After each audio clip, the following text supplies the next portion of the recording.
Okay, so now we're back to these two questions here. This is 4.6 Exponent Law. So we're combining all the exponent laws. We're using them all together. We have to kind of use our wits and our grit to figure out what to do. So the first place to start in all of these types of questions is to reduce any fractions that you may see in terms of the coefficients. Okay? So what is 12 over 3 reduced to? So I can separate it and I could think of it like this. 12 over 3 is one piece. Then I'm going to deal with the x to the power of negative 5 over x to the power of 1/2. And then I'm going to deal with the y to the power of 5 over 2 over y to the power of negative 1/2. That's how I'm going to do it. I'm going to treat each little piece separately. Otherwise, there's too much there and it just gets overwhelming, right? So we'll do it piece by piece. What is 12 over 3 reduced to? 4. Okay. And then how do I deal, what power law am I going to use for this? Quotient of powers. So I've got x to the power of negative 5 minus 1/2. And then for my y's, I've got the same quotient of powers. So I've got y to the power of 5 over 2 minus negative 1/2. Okay? Now, I need to combine these two. Well, can we just decide how to deal with negative 5 minus 1/2? I need a common denominator, right? So I'm going to multiply a 2 over 2 by there, and then what does this become? Negative 10 over 2 minus 1/2. And that together is negative 11 over 2. Okay, so this is an aside, all right?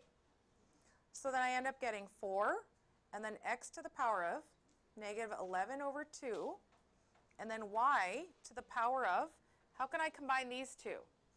So I can think 5 over 2 plus 1/2, which is 6 over 2. All right, now I wish I had given myself more room for this, or I'm just writing way too big. I'm going to write the answer on the side here. Am I allowed to have a negative in my exponents? No. No, so where should I be writing that? In the denominator with a positive exponent.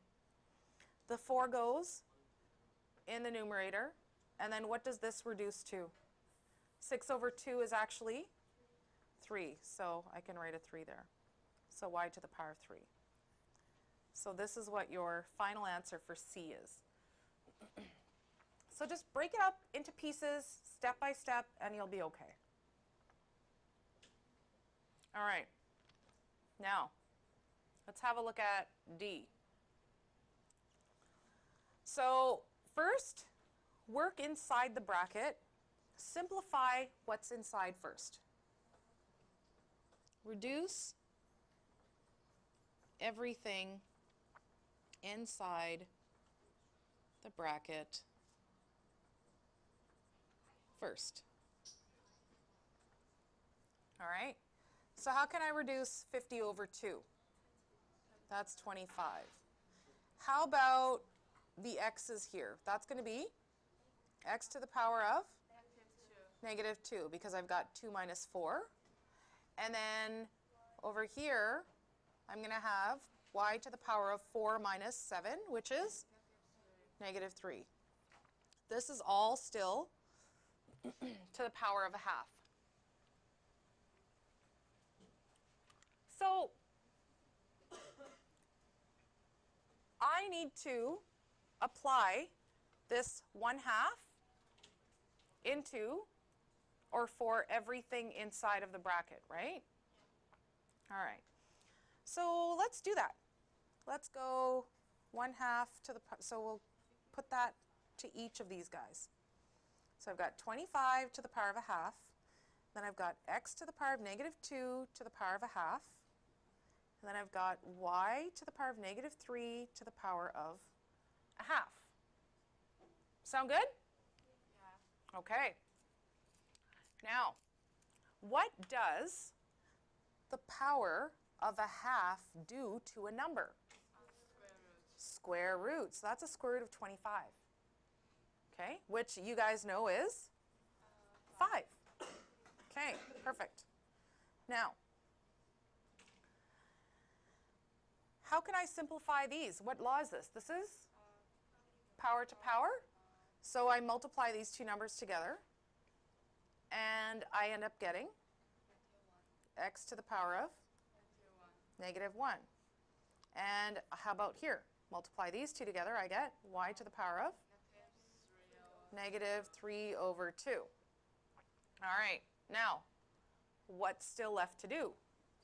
I need positive exponents. All right, so positive exponents, how do I make these exponents positive?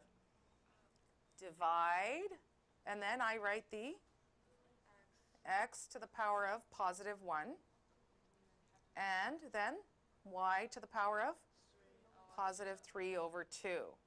Okay, so this is your final answer there. Piece by piece, step by step. Don't rush yourself. Don't kind of mush it all up together and do too many things at once. Okay? All right. Now, last question of the day. For the notes, anyways.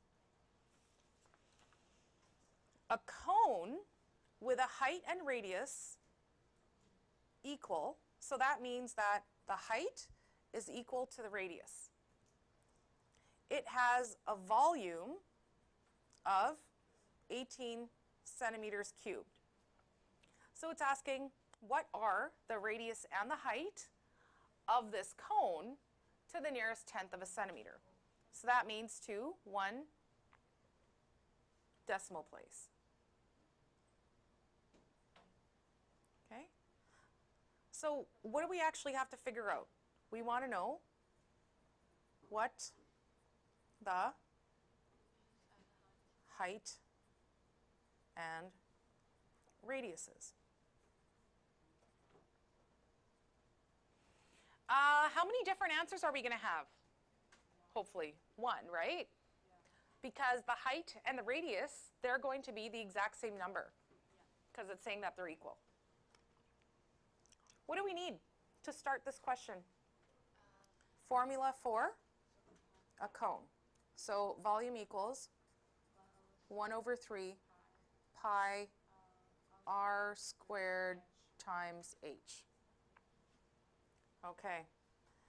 By the way, I don't know if you've ever noticed, but any object, any 3D object that is pointy has a divide by 3 in it, which is really kind of cool. I think anyways. But we'll have a look at that in the next chapter that we do. So what is it saying about the h here? The h is equal to r. So I can write, instead of writing h here, I can write r. What do you notice I can do with those two r's? You can use product of powers. Yeah, I can use a product of powers. So I can add the exponents together and get 1/3 pi r cubed. Now I've left this blank here, and I've left this blank here. What do I know about volume? Does it have a value? 18. It has a value of 18, so I can replace that v with 18. So what's my goal? What do I need to do here now? Solve for r. So I need to isolate r. Okay, what's my first step to do so? Multiply 3 on each side. So I get 54 equals pi r cubed. And then divide both sides by pi. that cancels those pi's out. And now I've got, I'll write it up here, r cubed is 54 over pi. Now that's not r, that's r cubed. How do I get the value for r? Cube root both sides. So then I get the cube root of, make sure you have that little 3 written in this index, okay? That looks like a mess what I wrote, but please make it look prettier than mine. I apologize. So there, that looks better. So now this and this makes it r, because if you cube root a cube, you'll get,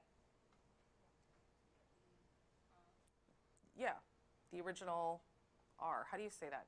If I cube root, oh, I can't say it properly now. So if you cube root a cubed number, thank you, you get that number. Beautiful. All right, so now we would have to use a calculator at this point. Okay. Right, for the test we won't be using any calculators though, that is true. So, but for this, if you know what, you could, if you weren't using a calculator, then you would just leave your answer like that. So the cube root, yeah, you'd say r equals 54, cube root of 54 over pi. So for the case of these notes here, it actually works out to 2.5807, keeps going. So we can just say that r is approximately 2.6. Yeah. So the radius and the height, so if it starts in words, we have to end in words, right? The radius and height are 2.6 centimeters long, approximately.